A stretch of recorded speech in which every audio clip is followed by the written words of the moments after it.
So you probably want to know how you can implement asset location on your own.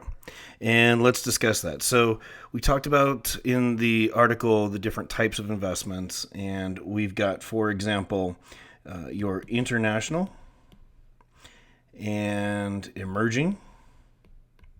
They're going to be the most tax efficient. Why? Because of the foreign tax credit. You've already paid taxes to foreign governments. You get a credit for that. So they're going to be incredibly tax efficient. Then you're going to have your U.S. stocks. And I'm going to go out here and say, if you want to get into the weeds, your growth stocks are going to be more tax efficient than your value stocks.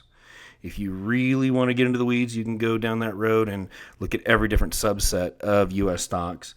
And then finally, you've got things like your bonds. And depending on what bonds you're using, that will have some tax efficiency implications as well. However, for now, we're just going to cover these basic asset classes.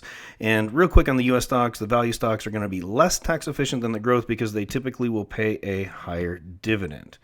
So let's go ahead and see, what does this actually look like in practice? So we've got stocks, and we'll call this U.S.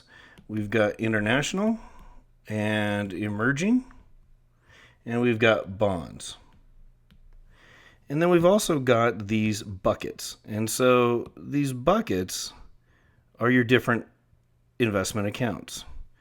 So this is your Roth, for example. It's going to be tax-free forever. And then we've got also your IRAs. And this is going to be pre-tax IRA, not IRAs that you've made non-deductible contributions that have not been converted to Roth or anything like that.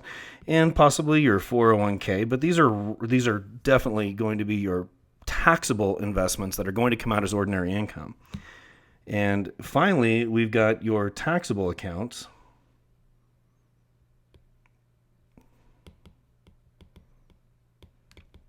So these three different accounts have different tax implications. Again, your Roth IRA is going to be tax-free forever. Your IRA, your pre-tax IRA, pre-tax 401k, you're going to pay ordinary income taxes on it. And then your taxable accounts, you're going to pay taxes on that every year. So what do we do? Well, the very first order of priority is take your U.S. stocks. You could make an argument for doing your emerging markets or international as well. We prefer a little bit of that home bias, and this is also assuming that you're not spending out of this Roth anytime soon. But no matter how much you have in this Roth, you're going to fill up that Roth with your U.S. stocks first. And again, you're going to use things that are less tax efficient, most likely. These are tax-free assets. So the Roth is a tax-free asset. So things like large cap value, small cap value would go in there first. Your more tax efficient U.S. stocks would go actually into your taxable. But you're going to fill this up. Your U.S. stocks is going to fill up your Roth bucket first. Number one, that's our first priority, fill up the Roth bucket. So we're making some very simple assumptions here. Let's assume that there might be some U.S. stocks left, because your Roth is small and you've got bigger taxable and IRA accounts. So then you've got to actually go and backfill in, because these are tax efficient assets, your international and emerging, and any U.S. stocks left into your taxable portfolio. What's that going to do? It's going to reduce the amount of taxes that you pay because they're more tax efficient than bonds, as we discussed. Finally, you're going to take your bonds and you're going to fill up the IRA or 401k bucket that is pre-tax.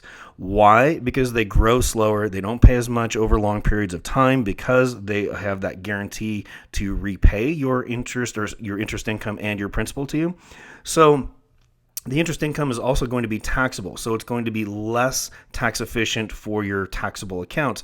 So that's the philosophy. That's the priority here. Number one, we take your U.S. stocks, fill up the Roth bucket first. You could also use some international emerging markets. You could even use some bonds and do a balanced approach if you're drawing off of that Roth IRA. Number two is we're going to take a look at your international and emerging markets and your U.S. stocks and fill up that bucket, the taxable bucket. And then finally, number three is we're going to backfill everything else. If there's any U.S. stocks or emerging markets or international stocks left, you're going to also use those in the IRA or the 401k as well. But really what we want is we want to get those bonds, those lower growth, slower growth investments that pay out in ordinary income tax, most likely, unless you're using municipals, into that IRA, that 401k.